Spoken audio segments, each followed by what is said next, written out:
morning sounds.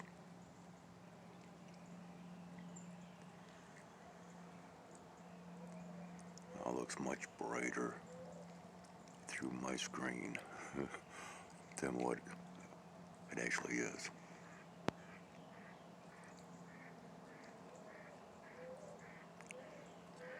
Can you hear the duck?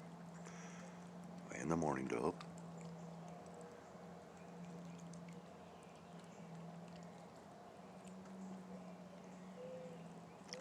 Well, springtime songbirds are coming back.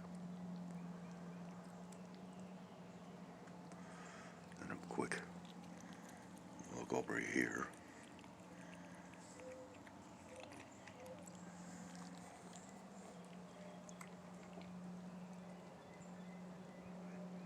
He is about a noisy eater.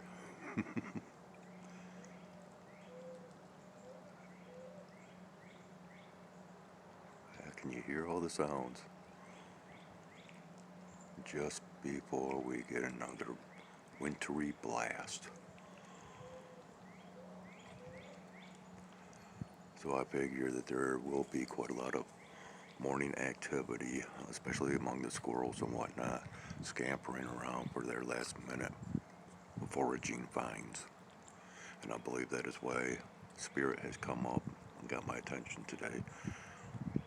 That's because this cat even knows that something is brewing. And it's sad to think that these birds that are migratory, that they have come back to have to deal with something that is going to be happening like this. And I believe that hopefully we'll do it from my observations and viewpoints for today.